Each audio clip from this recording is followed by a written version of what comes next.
ഭഗവാന്റെ യാത്രാ ചാനലിലേക്ക് സ്വാഗതം. ചരിത്രപ്രസിദ്ധമായ മണ്ണാർശാല നാഗരാജ ക്ഷേത്രത്തിലാണ് ഇന്ന് യാത്രയുടെ തുടക്കം. മണ്ണാർശാല നാഗരാജ ക്ഷേത്രം കേരളത്തിലെ തന്നെ അപൂർവം നാഗരാജ ക്ഷേത്രങ്ങളിലൊന്നാണ്. ഇവിടുത്തെ ചരിത്രപരമായ വിശേഷം, ഈ ക്ഷേത്രത്തിന് മണ്ണാർശാല നാഗരാജ ക്ഷേത്രം എന്ന പേരുണ്ടായതെങ്ങനെ, ഇതിൻ്റെ ഉൽപ്പത്തി, മറ്റു കാര്യങ്ങളൊക്കെ നമുക്കൊന്ന് ഇവിടെ നിന്ന് മനസ്സിലാക്കുന്നതിനാണ് വന്നിട്ടുള്ളത്. ഇവിടുത്തെ ഏറ്റവും വലിയ വിശേഷം തുലാമാസത്തിലെ ആയില്യ മഹോത്സവമാണ്. ആയില്യ മഹോത്സവത്തിൻ്റെ വിശേഷങ്ങളും ചരിത്രവുമാണ് നാം ഇന്നിവിടെ പരിശോധിക്കുന്നത്. കേരളത്തിലെ അതിപുരാതനവും അന്താരാഷ്ട്ര പ്രശസ്തവുമായ നാഗരാജ ക്ഷേത്രമാണ് ആലപ്പുഴ ജില്ലയിലെ ഹരിപ്പാട് സ്ഥിതി ചെയ്യുന്ന മണ്ണാർശാല ശ്രീ നാഗരാജ ക്ഷേത്രം. ശിവസർപ്പവും മഹാദേവന്റെ കണ്ഠാഭരണവുമായ വാസുകിയും നാഗമാതാവായ സർപ്പയക്ഷിയുമാണ് മുഖ്യ പ്രതിഷ്ഠകൾ. നാഗരാജാവിൻ്റെ മറ്റൊരു രാജ്ഞിയായ നാഗയക്ഷിയും സഹോദരി നാഗചാമുണ്ടിയുമാണ് മറ്റു പ്രതിഷ്ഠകൾ. ക്ഷേത്രത്തോട് ചേർന്നുള്ള ഇല്ലത്തിൻ്റെ നിലവറയിൽ മഹാവിഷ്ണു നാഗവും മഹാവിഷ്ണുവിൻ്റെ ശയനവുമായ നാഗരാജാവായ അനന്തൻ അഥവാ ആദിശേഷൻ കുടികൊള്ളുന്നു. അനന്തൻ്റെ പുറത്ത് സാക്ഷാൽ ആദിനാരായണനായ മഹാവിഷ്ണു ശയിക്കുന്നു എന്നാണ് വിശ്വാസം. അപ്പൂപ്പൻ എന്നാണ് ശേഷനാഗം അറിയപ്പെടുന്നത്. ആദിയും അന്തവുമില്ലാത്ത പ്രപഞ്ചത്തിൻ്റെ പ്രതീകമായിട്ടാണ് അനന്തനെ കണക്കാക്കുന്നത്. ഈ ക്ഷേത്രത്തിൽ മഹാഗണപതി, ദുർഗ, ഭദ്രകാളി, പരമശിവൻ, ധർമ്മശാസ്താവ് എന്നീ ഉപദേവതകളുണ്ട്. നാഗദേവതകളുടെ വിശ്വാസികൾക്ക് ഒരു പ്രധാന തീർത്ഥാടന കേന്ദ്രമാണ് മണ്ണാർശാല നാഗരാജ ക്ഷേത്രം. ക്ഷേത്രത്തിലെ പ്രധാന പൂജകൾ ചെയ്യുന്നത് മണ്ണാർശാല ഇല്ലത്തെ തലമുതിർന്ന സ്ത്രീയാണ്.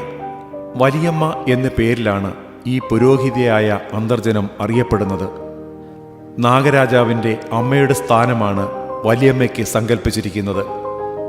മക്കളില്ലാതെ വിഷമിച്ച ഇല്ലത്തിലെ തികഞ്ഞ ഭക്തയായ അമ്മയ്ക്ക് മകനായി നാഗരാജാവായ അനന്തൻ അവതരിച്ചു എന്നാണ് കഥ. ഈ ക്ഷേത്രത്തിൽ ഉരുളിക്കമഴ്ത്തൽ വഴിപാട് നടത്തി പ്രാർത്ഥിച്ചാൽ അനേകകാലം ചികിത്സ ചെയ്തിട്ടും കുട്ടികളുണ്ടാകാത്ത ദമ്പതിമാർക്ക് സന്താനഭാഗ്യം ഉണ്ടാകും എന്നാണ് വിശ്വാസം. കൂടാതെ കുടുംബത്തിൻ്റെ അഭിവൃദ്ധിക്കും മക്കളുടെ അഭിവൃദ്ധിക്കും സർപ്പദോഷം അകലുമെന്നുള്ള വിശ്വാസവും ഭക്തരെ ഇവിടേക്ക് ആകർഷിക്കുന്നു. സന്താനങ്ങളില്ലാത്ത ദുഃഖവുമായി കഴിഞ്ഞിരുന്ന ബ്രാഹ്മണ ദമ്പതികളായ വസുദേവനും ശ്രീദേവിയും സന്താനലബ്ധിക്കായി സർപ്പരാജാവിനെ പൂജിച്ചു വരികയായിരുന്നു. ഈ സമയത്ത് നാഗരാജാവിൻ്റെ അധിവാസ സ്ഥലത്ത് കാട്ടുതീയുണ്ടായി. തീയിലകപ്പെട്ട സർപ്പങ്ങളെ ദമ്പതികൾ പരിചരിച്ചു. ദമ്പതികളുടെ പരിചരണത്തിൽ സർപ്പദൈവങ്ങൾ സന്തുഷ്ടരായി. കാട്ടുതീ അണഞ്ഞ് മണ്ണാറിയ ശാല മണ്ണാർശാലയായി എന്ന് ഐതിഹ്യം. മന്ദാരച്ചെടികൾ നിറഞ്ഞ ശാല മണ്ണാർശാല എന്നാണ് മറ്റൊരു വിശ്വാസം. ശ്രീദേവി അന്തർജനം 5 തലയുള്ള സർപ്പശിശുവിനും മനുഷ്യശിശുവിനും ജന്മം നൽകിയെന്നും മനുഷ്യശിശു ഗൃഹസ്ഥാശ്രമത്തിലേക്ക് കടന്നപ്പോൾ സർപ്പരൂപത്തിൽ ഇല്ലത്ത് സഞ്ചരിക്കുവാൻ കഴിയില്ലെന്ന് പറഞ്ഞ് നാഗരാജാവ് ശാന്തമായ ഏകാന്ത സങ്കേതത്തിലേക്ക് നീങ്ങിയെന്നും ഐതിഹ്യം. മണ്ണാർശാല നാഗരാജ ക്ഷേത്രം മരങ്ങൾ ഇടതിങ്ങി വളർന്ന കാവിൻ്റെ നടുവിലാണ് സ്ഥിതി ചെയ്യുന്നത്. മണ്ണാർശാല ക്ഷേത്രത്തിലേക്കുള്ള നടപ്പാതയിൽ വഴിക്ക് ഇരുവശങ്ങളും മരങ്ങളുടെ ചുവട്ടിലായി 30,000-ഓളം നാഗപ്രതിമകളുണ്ട്. ഇത്രയും നാഗപ്രതിമകളുള്ള കേരളത്തിലെ ഒരേ ഒരു ക്ഷേത്രമാണ് മണ്ണാർശാല ശ്രീ നാഗരാജ ക്ഷേത്രം.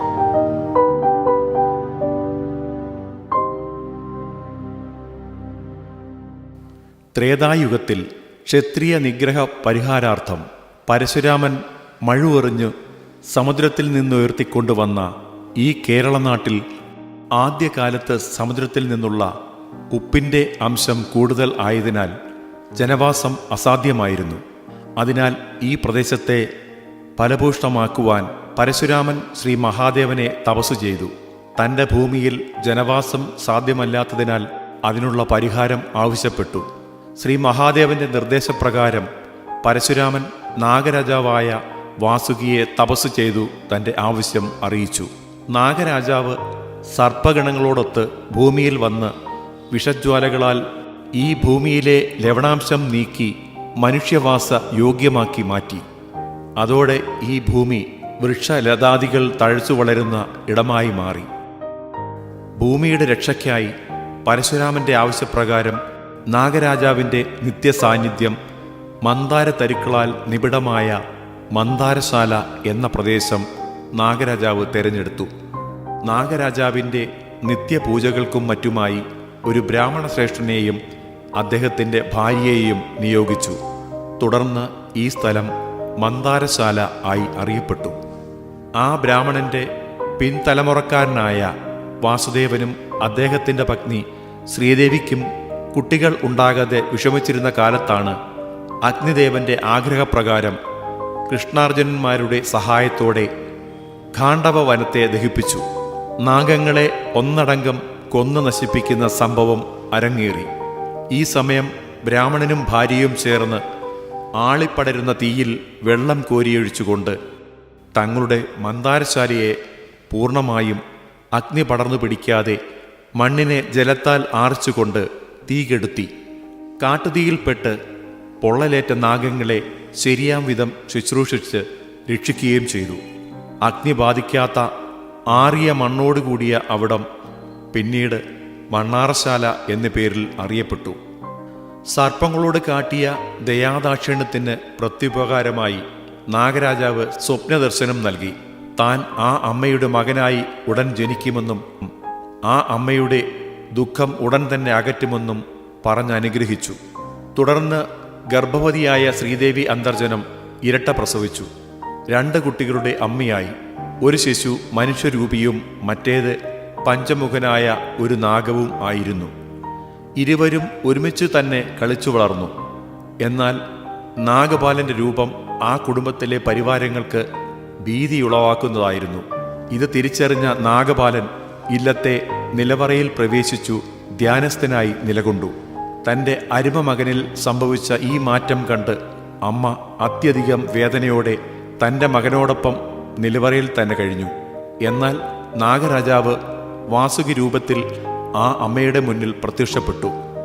അമ്മയോട് താൻ ഈ നിലവറയിൽ തന്നെ എപ്പോഴും ഉണ്ടാകുമെന്നും ആഗ്രഹിക്കുമ്പോഴൊക്കെ അമ്മയ്ക്ക് തന്നെ കാണാമെന്നും തനിക്കുള്ള ഭക്ഷണോപചാരങ്ങൾ വർഷത്തിൽ ഒരിക്കൽ മാത്രം അമ്മ തന്നെ നൽകിയാൽ മതിയെന്നും ആശ്വാസവചനങ്ങൾ പറഞ്ഞു സമാധാനിപ്പിച്ചു.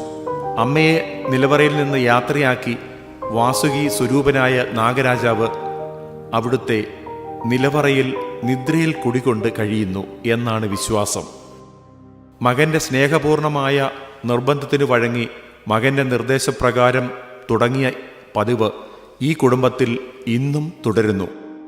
നിലവറയിലെ പൂജയ്ക്കുള്ള അധികാരം ആ കുടുംബത്തിലെ അമ്മയിൽ മാത്രം നിക്ഷിപ്തമാണ്.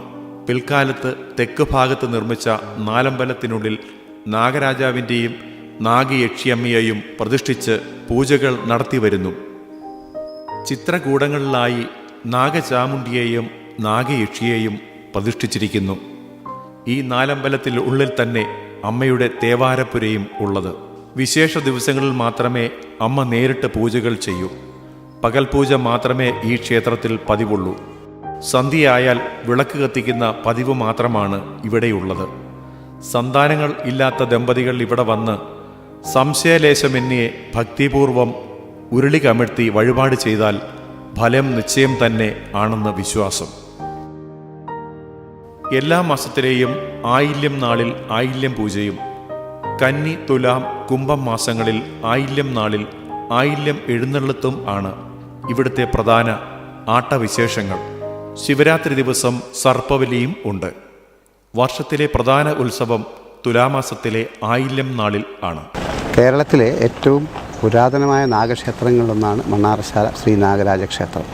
പരശുരാമനാണ് ഇവിടെ നാഗപ്രതിഷ്ഠ ചെയ്തത് എന്നാണ് ഐതിഹ്യം. മണ്ണാർശാലയിലെ ആയില്യമാണ് ഏറ്റവും പ്രധാനപ്പെട്ട ആഘോഷം നടക്കുന്ന ഒരു സമയം. ഇപ്പോൾ ആയില്യം ആഘോഷം നടക്കുന്ന സമയമാണ്. കന്നിമാസത്തിൽ ആണ് നാഗരാജാവിൻ്റെ ജന്മദിനം എന്നുള്ള നിലയിൽ കേരളം മുഴുവൻ ആഘോഷിച്ചു വരുന്നത്. അതുതന്നെ ഇവിടെ നമ്മുടെ മണ്ണാർശാലയിലും കൃത്യമായിട്ട് തന്നെ കന്നിമാസത്തിലെ ആയില്യം ആഘോഷിക്കുന്നു. പക്ഷേ എല്ലാ കന്നിമാസത്തിലെ ആയില്യത്തിനും രാജ്യം ഭരിച്ചിരുന്ന മഹാരാജാവ് എത്തി തൊഴുന്ന ഒരു അവസരം ഉണ്ടായിരുന്നു. പക്ഷേ ഒരു തവണ അദ്ദേഹത്തിന് എത്തിച്ചേരുമ്പോൾ ആയില്യത്തിന് എത്തുന്നതിനുള്ള ഒരു അസൗകര്യം ഉണ്ടായി.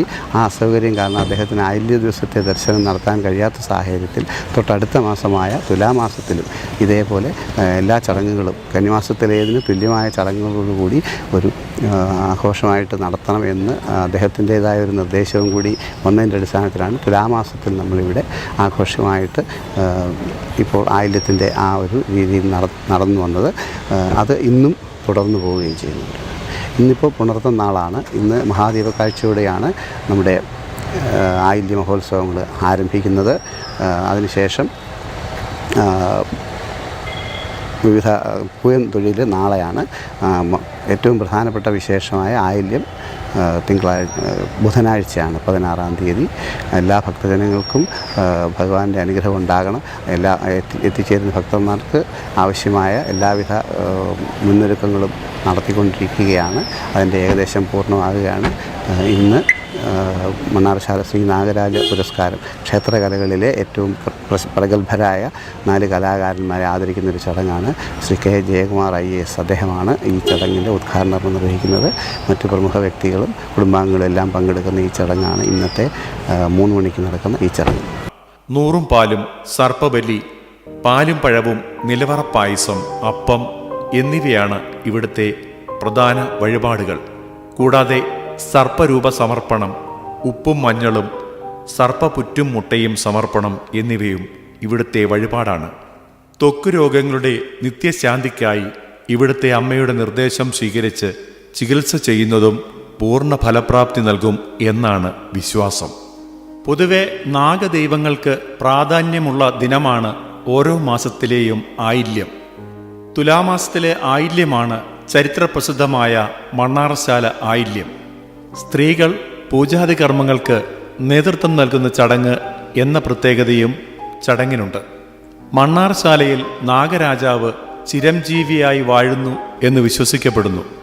നിലവറയിൽ കുടികൊള്ളുന്ന നാഗരാജാവിനെ വർഷത്തിലൊരിക്കൽ നേരിട്ട് കാണാൻ മാതാവിന് അവസരം നൽകിയതിൻ്റെ ഓർമ്മയ്ക്കായാണ് തുലാമാസത്തിലെ ആയില്യം പൂജ. മണ്ണാർശാല അമ്മ എന്നറിയപ്പെടുന്ന പൂജാരിണി ഭക്തർക്ക് നാഗദൈവങ്ങളുടെ പ്രതിരൂപമാണ്. പുലർച്ചെ ഇല്ലത്തെ നിലവറയിലും തെക്കേ തളത്തിലും വിളക്ക് തെളിയിക്കുന്നത് അമ്മയാണ്. നാഗക്ഷേത്രങ്ങളിലെല്ലാം കന്നിയിലെ ആയില്യമാണ് പ്രധാനം. അതുപോലെ മണ്ണാർശാലയിലും കന്നിമാസത്തെ ആയില്യം പ്രധാനമാണെങ്കിലും മണ്ണാർശാല ആയില്യം എന്ന പേരിൽ അറിയപ്പെടുന്നത് തുലാമാസത്തിലെ ആയില്യമാണ്. അതിൻ്റെ പിന്നിലും ഒരു കഥയുണ്ട്. പതിവായി കന്നി ആയില്യം തൊഴാനെത്തിയിരുന്ന തിരുവിതാംകൂർ മഹാരാജാവിന് ഒരിക്കൽ അവിടെ പോകാൻ കഴിയാതെ വരികയും ഇതിന് പ്രായശ്ചിത്തമായി അടുത്ത മാസം തന്നെ മണ്ണാർശാലയിലെത്തി വഴിപാടുകൾ നടത്തിയെന്നും വളരെ ഗംഭീരമായി നടത്തിയ ഈ പ്രായശ്ചിത്ത വഴിപാടുകൾ കാരണം തുലാമാസത്തിലെ ആയില്യത്തിന് മേന്മയും പ്രതാപവും ഉണ്ടായി എന്നുമാണ് വിശ്വാസം.